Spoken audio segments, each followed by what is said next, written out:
परमात्मने नमः। श्रीमद्भगवद्गीता अथ द्वितीयोऽध्यायः। संजय उवाच तं तथा कृपयाविष्टमश्रुपूर्णाकुलेक्षणम् विषीदन्तमिदं वाक्यमुवाच मधुसूदनः।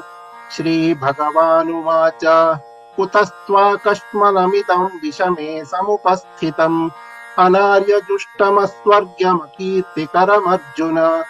क्लैब्यमास्मगमः पार्थ नैतत्त्वय्युपपद्यते।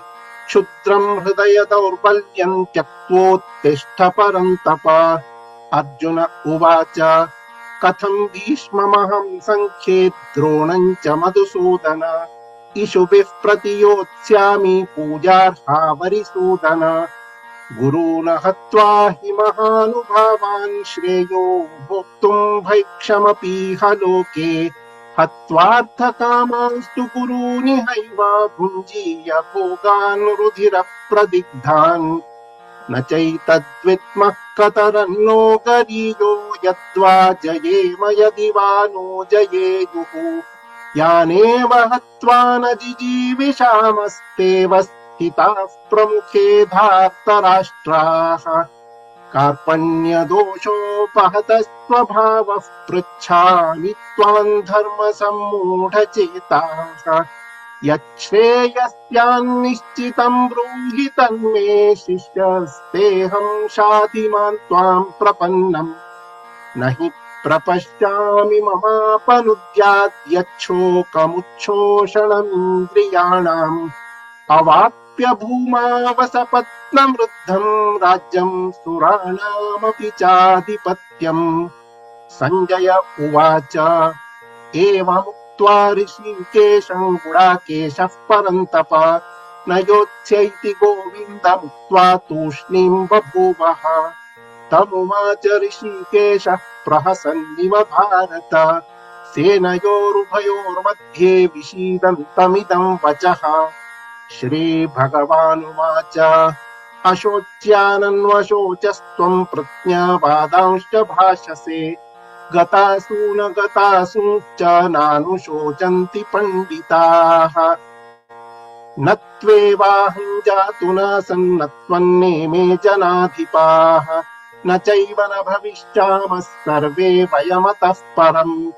देहिनोऽस्मिन् यथा देहे कौमारं यौवनं जरा तथा देहान्तरप्राप्तिर्धीरस्तत्र न मुह्यते।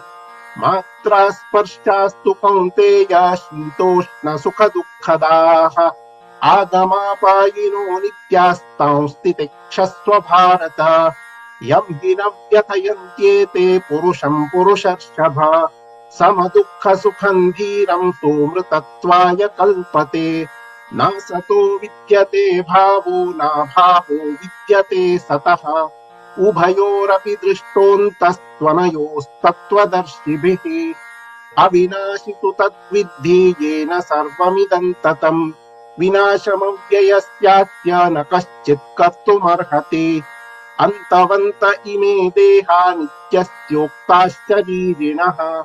अनाशिनो प्रमेयस्य तस्माद्युध्यस्व भारत।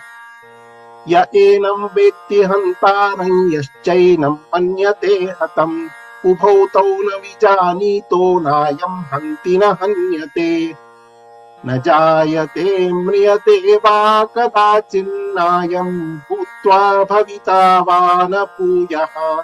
अजो नित्यः शाश्वतोऽयं पुराणो न हन्यते हन्यमाने शरीरे। वेदा विनाशिनं नित्यं य एनमजमव्ययम्। कथं स पुरुषः पार्थ कङ्घातयति हन्तिकम्। वासांसि जीर्णानि यथा विहाय नवानि गृह्णाति नरोपराणि। तथा शरीराणि विहाय जीर्णान्यन्यानि संयाति नवानि देहि। नैनं छिन्दन्ति शस्त्राणि नैनं दहति पावकः। न चैनं क्लेदयन्त्यापो न शोषयति मारुतः। अच्छेद्योऽयमदाह्योऽयमक्लेद्यो शोष्य एव च।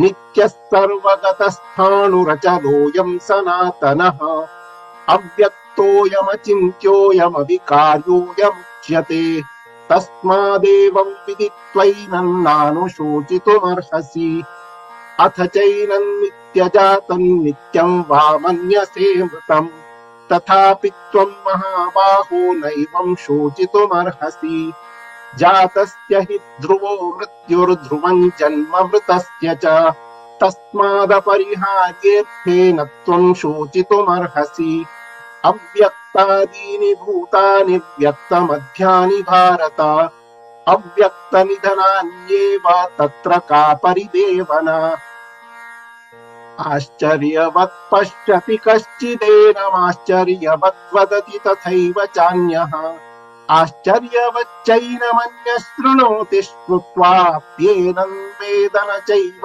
कश्चित् देही नित्यमवध्योऽयम् देहे सर्वस्य भारत तस्मात् सर्वाणि भूतानि न त्वम् शोचितुमर्हसि स्वधर्ममपि चावेक्ष्य न विकम्पितुमर्हसि धर्म्याद्धियुद्धात् श्रेयोऽन्यत् क्षत्रियस्य न विद्यते यदृच्छया चोपपन्नम् स्वर्गद्वारमपावृतम् सुखिनः क्षत्रियाः पार्थ लभन्ते युद्धमीदृशम् अथ चेत्त्वमिमम् धर्म्यम् सङ्ग्रामम् न करिष्यसि ततस्त्वधर्मम् कीर्तिम् च हित्वा पापमवाप्स्यसि अकीर्तिम् चापि भूतानि कथयिष्यन्ति ते व्ययाम् सम्भावितस्य चाकीर्तिर्मरणादतिरिच्यते भयाद्रणादु परतम् मुह्यन्ते त्वाम् महारथाः येषाम् च त्वम् बहुमतो भूत्वा यास्यसि लाघवम् अवाच्यवादांश्च बहून् वदिष्यन्ति तवाहिताः निन्दन्तस्तव सामर्थ्यम् ततो दुःखतरम् किम् हतो वा प्राप्स्यसि स्वर्गम् जित्वा वा भोक्ष्यसे महीम् तस्मादुत्तिष्ठ कौन्तेय युद्धाय कृतनिश्चयः सुखदुःखे समे कृत्वा लाभालाभौ जयाजयौ ततो युद्धाय युज्यस्व नैवम् पापमवाप्स्यसि एषा ते विहिता साङ्ख्ये बुद्धिर्योगे त्विमाम् शृणु बुद्ध्या युक्तो यया पार्थ कर्मबन्धम् प्रहास्यसि नेहाभिक्रमनाशोऽस्ति प्रत्यवायो न विद्यते स्वल्पमप्यस्य धर्मस्य त्रायते महतो भयात् व्यवसायात्मिका बुद्धिरेकेह कुरु नन्दन बहुशाखाह्यनन्ताश्च बुद्धयो व्यवसायिनाम् यामिमाम् पुष्पिताम् वाचम् प्रवदन्त्यविपश्चितः वेदवादरताः पार्थ नान्यदस्तीति वादिनः कामात्मानस्वर्गपरा जन्म कर्म फलप्रदाम् क्रियाविशेषबहुलाम् भोगैश्वर्यगतिम् प्रति भोगैश्वर्यप्रसक्तानाम् तयापहृतचेतसाम् व्यवसायात्मिका बुद्धिः समाधौ न विधीयते त्रैगुण्यविषया वेदा निस्त्रैगुण्यो भवार्जुन निर्द्वन्द्वो नित्यसत्त्वस्थो निर्योगक्षेम आत्मवान् यावानर्थ उदपाने सर्वतः सम्प्लुतोदके तावान् सर्वेषु वेदेषु ब्राह्मणस्य विजानतः कर्मण्येवाधिकारस्ते मा फलेषु कदाचन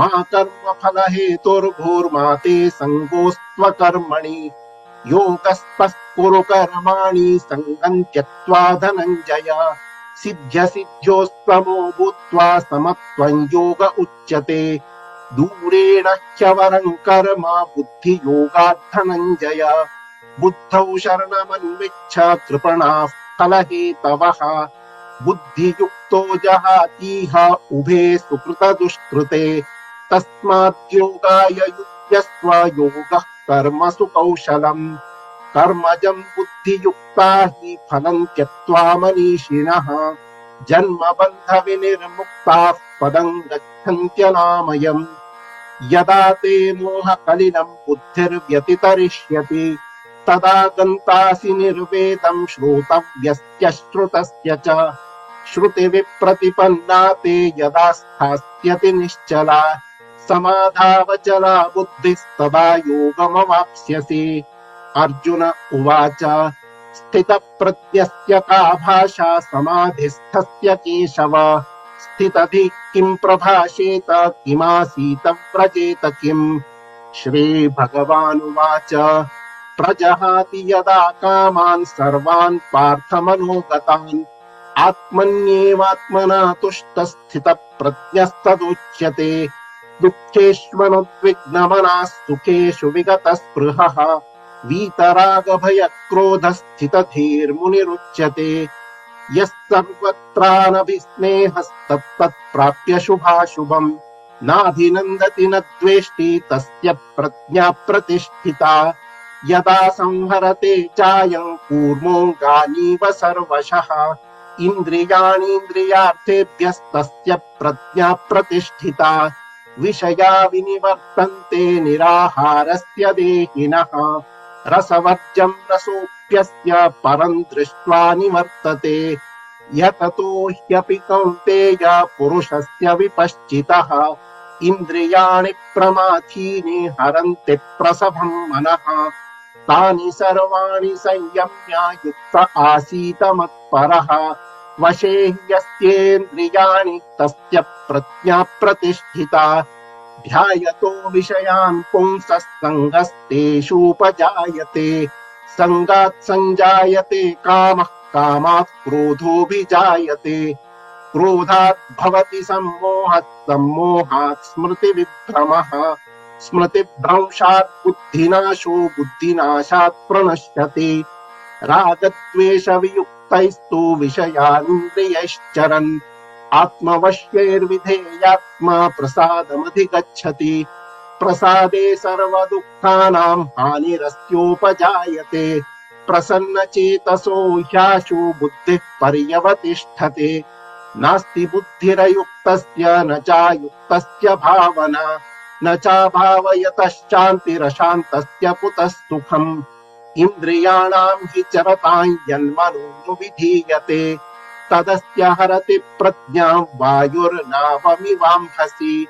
तस्माद्यस्य महाबाहो निगृहीतानि सर्वशः इन्द्रियाणीन्द्रियार्थेभ्यस्तस्य प्रज्ञा प्रतिष्ठिता।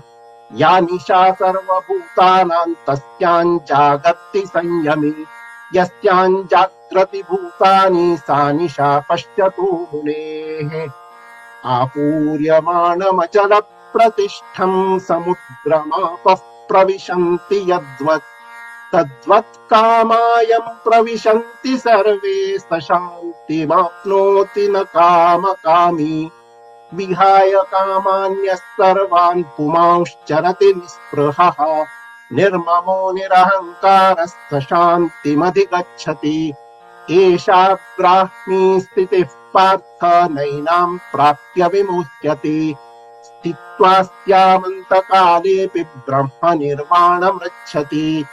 ॐ तत्सदिति श्रीमद्भगवद्गीतासु उपनिषत्सु ब्रह्मविद्यायां योगशास्त्रे श्रीकृष्णार्जुनसंवादे सांख्ययोगो नाम द्वितीयोऽध्यायः। ॐ श्रीकृष्णार्पणमस्तु।